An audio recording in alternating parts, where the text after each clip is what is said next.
जय हिंद साथियों। आशा करता हूँ आप अच्छे होंगे। इसी उम्मीद के साथ कॉन्सोनेंट की सेकेंड क्लास आपके सामने आप तक पहुंचा रहा हूँ। इसे देखिए, पिछली क्लास में मैंने सी और बी का कॉन्सोनेंट आपको पढ़ाया हुआ था। आशा करता हूँ आपको क्लास समझ में आई होगी और आपने कंटेंट को नोट डाउन किया होगा। आज की क्लास में जीएच और एन का कॉन्सोनेंट लेके आया हूँ। इसका कहाँ कैसे किस तरीके से यूज किया जाता है वो आप आज सीख जाएंगे। इससे पहले क्लास स्टार्ट हो इससे पहले मैं आपको बताना चाहता हूं कि मेरा यूट्यूब पे एक चैनल है भाई जी एंट्रेंस एकेडमी। उसे सब्सक्राइब कर लीजिए, बेल आइकन दबा लीजिए, जिससे मेरी क्लास आप तक रेगुलर पहुंचती रहे। इसमें आपको बहुत अच्छा कंटेंट मिलने वाला है, बहुत सारी चीजें आप यहाँ सीखने वाले हैं। जीएच का रूल, जीएच का रूल क्या कहता है?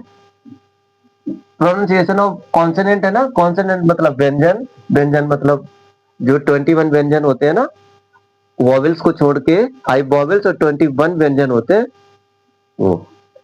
प्रोनाउंसिएशन मतलब उच्चारण, व्यंजनों का उच्चारण आप सीख रहे हैं, जिसमें जीएस का रूल है।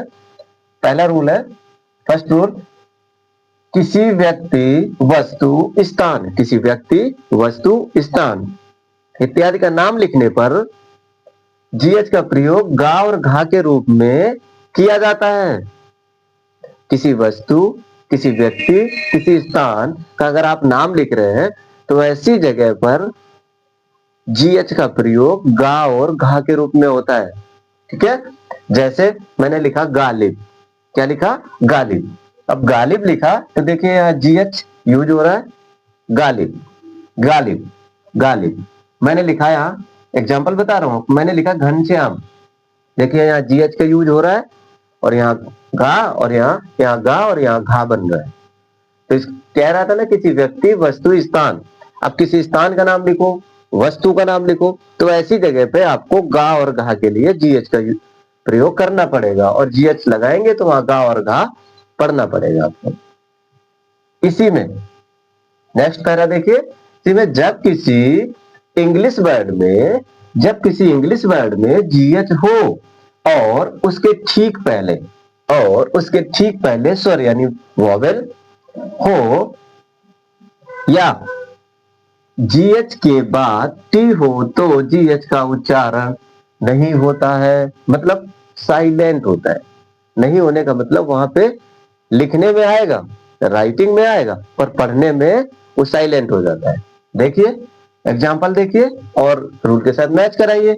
एग्जाम्पल देखिए, जीएच, जीएच है, हाँ है। इंग्लिश वर्ड में जीएच हो और उसके ठीक पहले स्वर हो, उसके ठीक पहले स्वर यानी वॉवेल हो। देखिए जीएच से ठीक पहले स्वर है, वॉवेल है, ये जीएच रहा, और जीएच से पहले ये आई वॉवेल है। या और जीएच के बाद टी हो, जीएच के बाद टी हो। देखिए जीएच के बाद इधर टी भी है, तो जीएच का उच्चारण नहीं होगा। ठीक है, जीएच का उच्चारण नहीं होगा, इसीलिए जीएच का उच्चारण इधर नहीं हो रहा। देखिए जीएच का उच्चारण वैसे क्या होता है, गा और घा, लेकिन कुछ कंडीशन है उसको फॉलो करिए। यहाँ जीएच का उच्चारण नहीं होगा, साइलेंट हो जाता है जीएच। इसको लिख रहे हैं नाइट। देखिए एन के लिए आ गया, आई के लिए आ गया जीएच, टी के लिए टा आ गया, जीएच साइलेंट हो गया, नाइट। देखिए इसमें भी जीएच, जीएच से पहले कोई कॉन्सोनेंट है इसलिए साइलेंट हो जाएगा। Never, never, never. आज आप सीख रहे होंगे तो अच्छा लग रहा होगा, क्योंकि पहले आपने ऐसा पढ़ा हुआ नहीं था।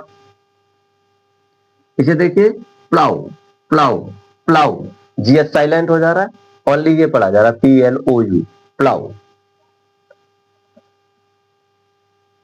इसी में थर्ड रूल देखिए क्या कहता है, कुछ वर्ड में जीएच का उच्चारण फा होता है, कुछ वर्ड में जीएच का उच्चारण फा भी होता है। देखिए कितने शानदार रूल है, जीएच का उच्चारण फा होगा कुछ वर्ड, जैसे फॉर एग्जाम्पल जीएच है COUGH, कॉफ, कॉफ, कॉफ सिरप लेते हैं ना।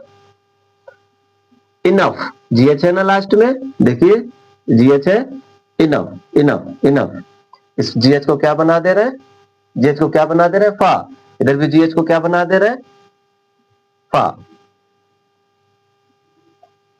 लॉफ, देखिए जीएच फा बन गया।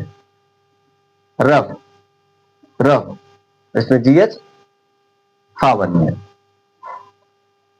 रूल, एन का रूल, एन का रूल देखिए ये इतना ही है। नोट डाउन करिए कंटेंट को, एकदम जिंदगी को बिंदास जिए और इसको सीख लीजिए, इंग्लिश पढ़ने में कोई दिक्कत नहीं होगी। एन, एन का उच्चारण ना होता है, एन का उच्चारण ना होता है, सब जानते हैं। लेकिन जब किसी वर्ड में एम के बाद एन, अगर एम के बाद, वैसे तो एन का उच्चारण ना होता है, लेकिन अगर एम के बाद एन आ रहा है तो वहां पे वो साइलेंट हो जाएगा। क्या हो जाएगा? साइलेंट। तो एन साइलेंट हो जाता है। एन लिखने में आ जाएगा लेकिन बोलने में, प्रोनाउंसिएशन में नहीं आएगा। एग्जाम्पल, एग्जाम्पल आपको आशा करता हूं ये दिख रहा होगा। Example, R U N, run, R U N, run. ये तो आपका बिल्कुल सेम है। देखिए एन हो रहा है इसका उच्चारण, आर यू एन, रन। अब इसमें देखिए आप, H by M N, H by M N. अब एम के बाद एन आ रहा है, ये कह रहा है ना, कंडीशन फॉलो करा रहा है। एम के बाद एन, एन साइलेंट हो जाएगा। देखिए अब इसे पढ़ा जा रहा है हिम, हिम, हिम, हिम। इसे देखिए एम के बाद एन आ रहा है, कॉलम, COLUMN, कॉलम, कॉलम। आशा करता हूं आपको क्लास पसंद आ रही होगी, कंटेंट को सीख रहे होंगे, नोट डाउन कर रहे होंगे। और अगर आपको पसंद आ रही है क्लास तो शेयर कर दीजिए, लाइक कर दीजिए, चैनल को सब्सक्राइब कर लीजिए। जय हिंद साथी।